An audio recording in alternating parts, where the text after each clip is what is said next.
Welcome to the Natasha Helfer Podcast. To help keep this podcast going, please consider donating at natashahelfer.com and share this episode.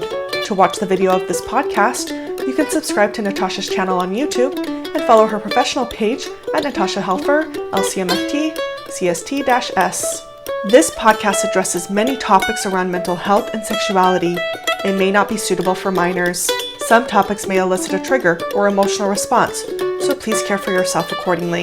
The views, thoughts, and opinions expressed by our guests are their own and do not necessarily reflect the views or feelings of Natasha Helfer or the Natasha Helfer Podcast. We provide a platform for open and diverse discussions, and it is important to recognize that different perspectives may be shared.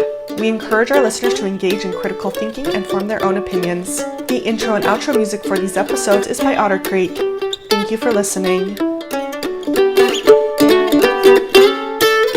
Hello, everybody. This is Natasha Helfer, and this is the Natasha Helfer Podcast, where we try to really attack shame from any possible place we can think of. And today we're going to attack it through conversations around legislation here in the state of Utah, which we're quite a bit concerned about. But before we totally dive in, this is the week that we do a symmetry counseling panel. And with me, I have wonderful Tara Olson. So hello, Tara. She is one of our interns here at Symmetry, and we've just been thrilled to have her.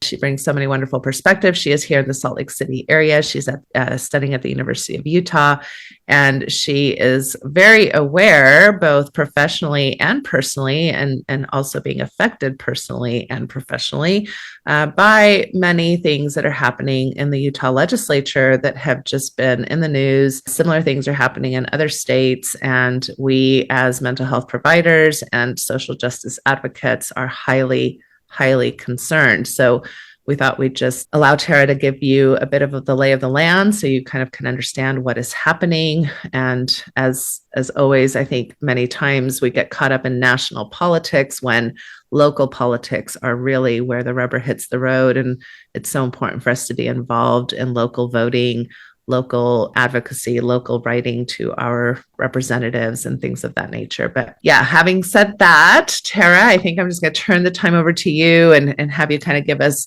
a background of what's happened in the last few months and what you're noticing and how it's affecting folks. Yeah, so we are currently in the legislative session here in the state of Utah, running up until March, and two critical pieces of legislation have been signed into law in the past week, actually.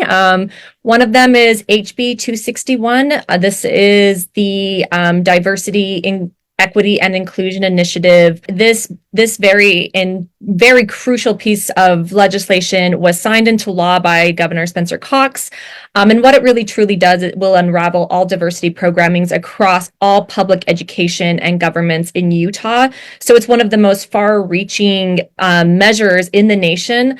And even the bill sponsor, when they were debating this in the House, said that they didn't even have any data to really support the measure. But the point of it was, according to Utah, to Governor Spencer Cox, was that he argued that DE&I initiatives essentially fail to reach their stated goal. And what they really do instead is just foster identitarianism and shifting of this intellectual diversity within educational spaces. And so they're not really actually helping students, which we of course know is not backed by any sort of peer-reviewed science, but critics of the DE&I policies have claimed that it gives certain groups of people, predominantly people of color, women, LGBTQ plus people, and other groups that have really been historically underrepresented or even expunged from educational spaces, an unfair advantage. And so proponents of this program say that it's really meant to kind of really not just that it doesn't actually increase diversity representation. What it really does is that it's just doing favoritisms, while those who are opposing this legislation are really saying that this is actually just harmful in that it will just continue to really erase very critical perspectives and diversity within educational spaces across the state. So the bill itself reframes DE&I offices at the state in all 8 public colleges and universities, as well as through all public K through 12 schooling and in any government institution in Utah. So essentially what it will be doing is prohibiting any office from engaging in what they call differential treatment and preferences based on race and gender. And so this will, of course, really impact me as a person of color who's also both a researcher at the University of Utah as well as a current graduate student. So this bill really does prevent spaces that have been affinity spaces from existing on college campuses throughout the state. It will impact researching in a large capacity because it now needs to really be reframed so that it's not pointing towards, anything that's going to be race-based, gendered-based. So again, the bill sponsors have rolled this out, but they haven't done a lot of thorough thinking about how this will actually play out. And the directives from the governor have not really actually been thoroughly hashed out either. So it just feels that it's very haphazard and just really coming down the pipeline quite quickly.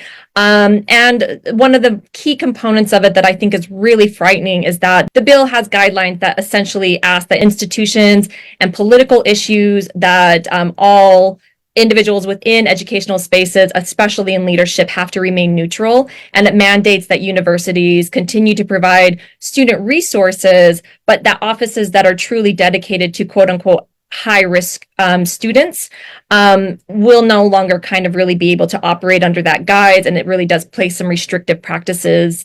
And so there is, of course, a lot of fear going on right now, and in my mind, this just feels like very structural violence in a lot of ways by expunging, students who are already on the peripherals of learning spaces from actually having any access to resources that they truly need in order to thrive and be a part of our educational landscapes.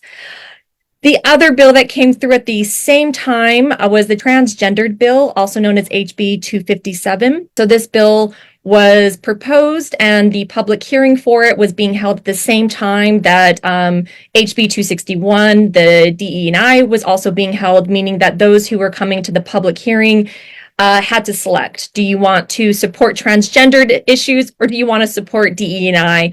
So it did put it, and this I think was a very careful measure taken by both bills proponents, because it did mean that the public didn't get to weigh in. Because you did have to select which of those two issues felt most salient to you. So this bill, the transgendered bill, it prohibits transgendered people from using bathrooms in public schools and government-owned buildings that align with their gender identity. So this legislation, which passed, it's also known as the Sex-Based Designations for Privacy, Anti-Bullying, and Women's Opportunities Bill. Essentially what it is doing is that transgendered individuals can use bathrooms that only match with the gender identity if they can prove that they've had gender-affirming surgery, and that sex is that sex is on their birth certificate has truly been changed. In public schools, students can use only a bathroom, a shower, a locker room that will align with their sex assigned at birth, with very few exceptions at all. And so for government-owned buildings, including state universities, this restriction applies to showers and locker rooms. Again, this bill was rolled out very haphazardly. How they'll actually implement it, they don't know. But what is very important to know about this bill is that it's the first legislation piece that targets transgendered people's right to use the bathroom of choice in the country. And it's a huge rollback because, as I'm sure many people can remember, we were arguing if transgendered people had the right to use a bathroom according to their gender way back in the early aughts. And so this does feel like we are kind of moving backwards in a lot of ways. And this is the third piece of legislation that has come out in the last 2 years in the state of Utah that is specifically targeting the transgendered community. It's very much going into a moral panic, like with this consideration that somehow transgendered individuals are grooming, that they are, that this puts individuals at risk if they're using these bathrooms because it means that they're going to be subjected to, sexual violence, which we know that is not true. And in fact, who is actually subjected to sexual violence is most often transgendered individuals themselves. One thing that has happened in the last 2 days is that a Utah State Board of Education leader named Natalie Klein posted on social media an image of a minor, a teenage girl who was playing on a girls' basketball team, more or less saying that this individual was a transgendered individual and she was posing as a girl in order to participate in sports. This post was up for over 24 hours and this student was receiving many, many threats. The school board member, Natalie Klein, has removed it, but it drew a lot of controversy in that she was sharing an image of a minor and implying that this person was not able to play on a girls' basketball team because she was, in fact, a transgendered person, which was actually inaccurate. This was a cisgendered girl who was playing on a girls' basketball team. So the post was taken down, and Klein did offer an apology to the parents only after they reached out to her. And so the parents of this student have really urged that Klein resign. And in a lot of ways, what Klein was doing was really doing what a lot of people do, which is that they are policing what gender should look like. And they're giving very narrow definitions of what a boy should look like and what a girl should like. And because this specific child had short hair, was muscular because they're an athlete, this entailed that they couldn't be a female, that they had to be a male. And so again, this is just kind of really adding into this kind of like, overall rhetoric that is really targeting, again, not just like our transgendered community, but it's also putting parents on a watch to make sure that their children are following these very, very prescriptive gender norms in order for them to be avoiding being assaulted, harassed, or bullied online by adults. And so this girl's parents have spoken out. They have said that, they're very fortunate that their daughter has a very strong community support but that things could have been much worse because this is cyberbullying that attacked a minor, and that this could have led to, should their child not have had those support networks, this could have been something that could have ended in a suicide.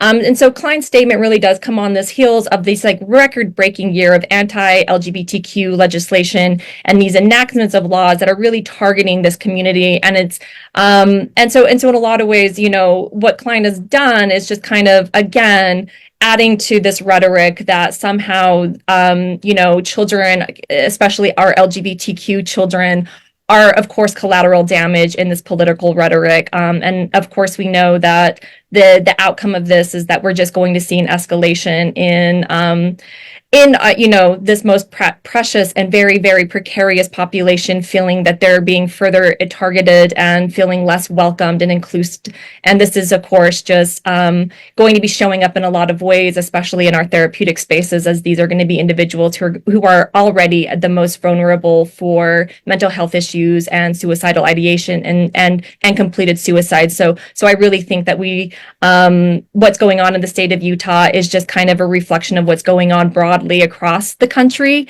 And these things are, of course, very harmful, and they are, of course, targeting children in both of these measures. And so it does feel like something very pernicious and something very dangerous is going on. And children are, of course, just being used as political fodder at this point. Thank you for that very sobering update. I do think that, I just want to say a few things. It's not happening across the country. This is happening in conservative, usually religious right wing leaning states.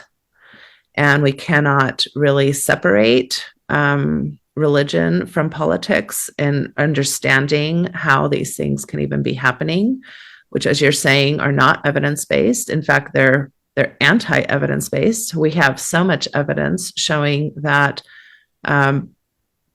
as far as well-being and mental health and relational health and sexual health are supported in much better ways when we can understand and allow for diversity and for the many beautiful ways that folks show up.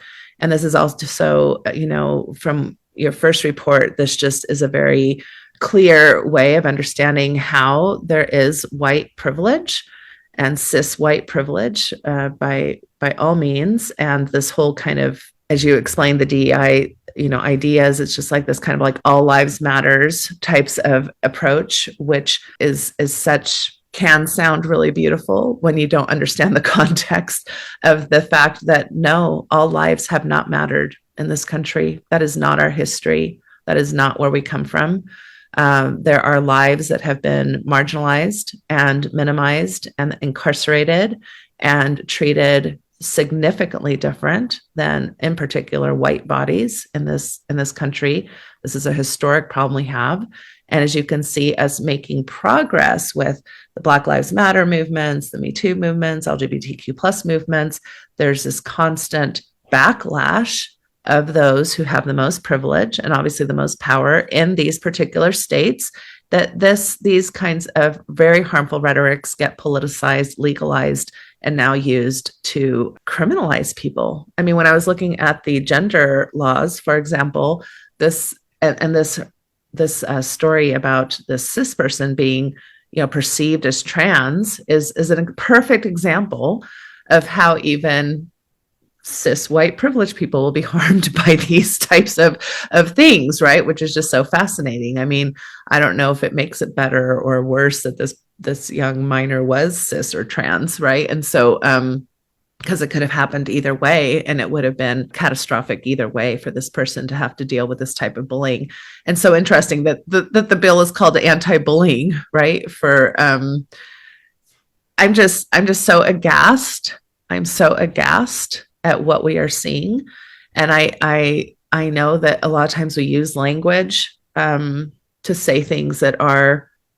And maybe me using the word aghast doesn't maybe mean much to many people, but in looking at the history of peoples who have gone down very, very dark holes of discrimination to the points of genocide, to the points of, severe discriminations in certain countries, this is kind of how it starts, right? This is how it starts. And that's what is very concerning to me, and I think it's very easy for folks who are not necessarily personally affected to be like, well, that doesn't really affect a whole lot of people, or that's not my problem. But no, this is our communal problem, and it affects the children and the adults in our community. And these kinds of things we do know that there's an increase in hate crimes. We do know that there's an increase in mental health symptoms. We know that there's an increase in suicidality. And like you're saying, we know that people do best when they can be represented and when their minority status can have resources, especially in community education programs like at the U. So I know you don't have much time left, but can you share a little bit of what the reaction has been in your cohorts, especially with you're in the College of Social Work at the University of Utah. This could affect even national accreditations for universities. I mean, you don't get to say we're going to be bigoted, discriminatory, and not allow people to study well, and then pretend that you're going to get a national accreditation or an international accreditation if we go backwards enough. Yeah, so yes, I am in the Masters of Social Work, and one of the tenets of social work is that we abide by a code of ethics, and one of the predominant ones is anti-racist work. And so this law does, in a lot of ways, jeopardize, and the laws, of course, they're still trying to sort out the directives, and some of the key items that they have said is that it would protect accreditation bodies, but that also seems a little confusing, especially when the work of social work is really rooted in this it's very rooted in anti-racist work, and it's very, very much upholds DE&I initiatives, and we implement that in both our macro and in our micro work, right? The work we do in the communities and the works that we do with individuals, because we believe in the well-being of all people. And so this is, of course, those requirements, especially related to programming, is really quite questionable right now, knowing that, part of this bill is saying that we cannot be utilizing DE&I language, but of course we are part of the National Association of Social Workers, and that is one of our key tenets. And so they're still reviewing it, and it just kind of feels like because leaders within educational spaces have to remain politically neutral on these items, they actually can't really give much directives right now or even really comment on it. So again, it's like free speech for who?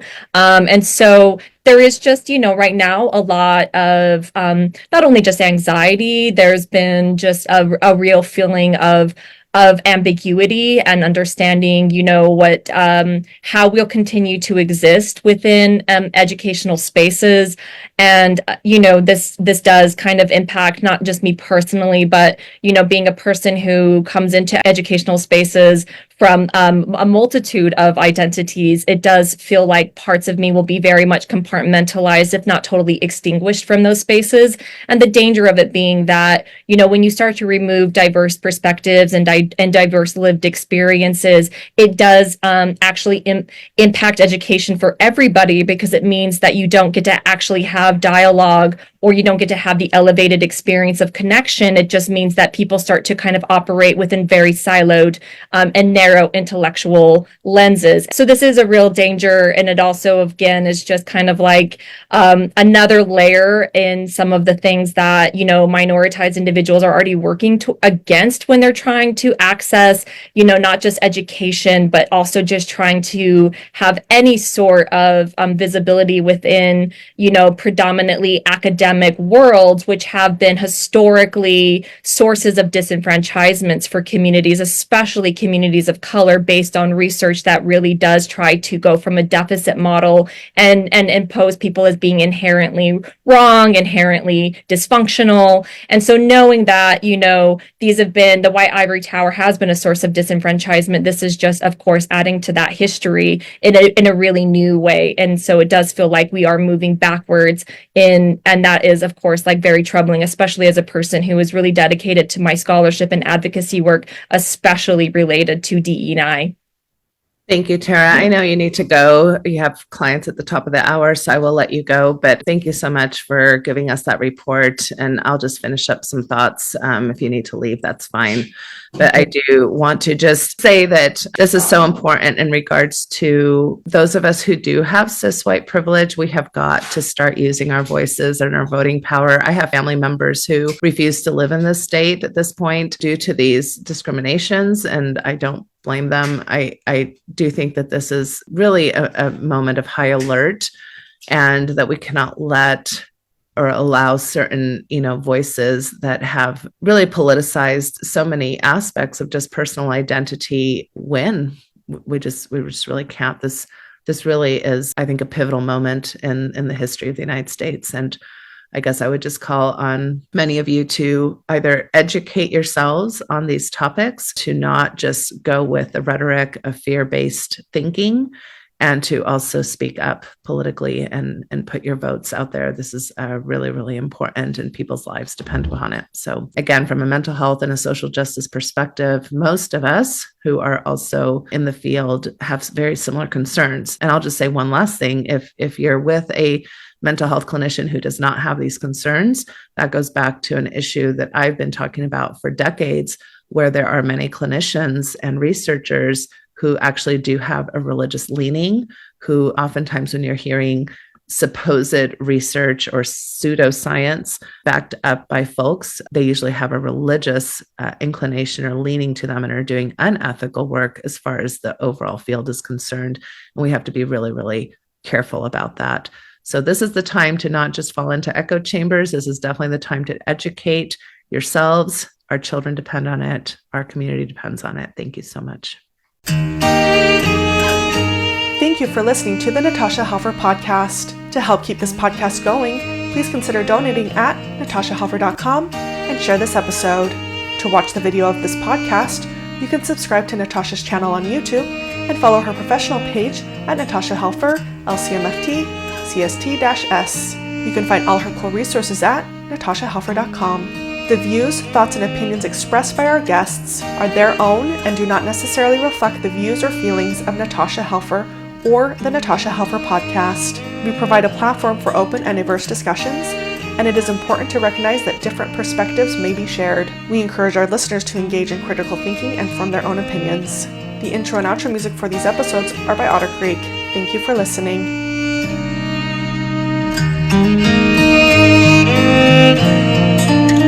There is a place where time slows to nature's pace, and there is space there to find yourself in her embrace. Some places should be left alone. Now tishki say the Navajo, so we can always go to the homeland of the heart.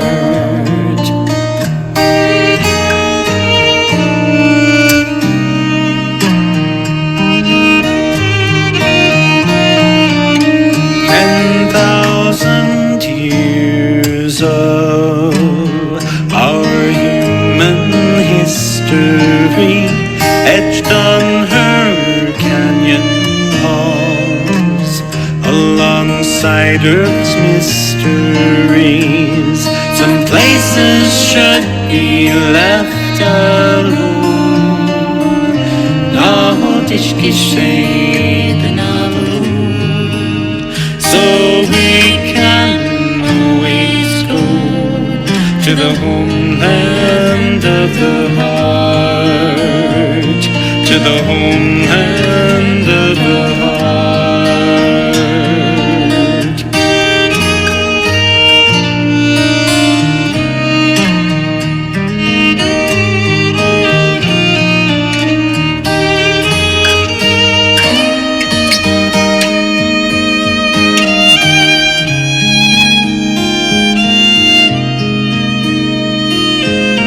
Deep in our cities, we sleep without her stars, yet still her presence sustains us from afar. Some places should be left alone. Now tishkishe the Navajo, so we can always go to the homeland of the heart, to the homeland of the heart, to the homeland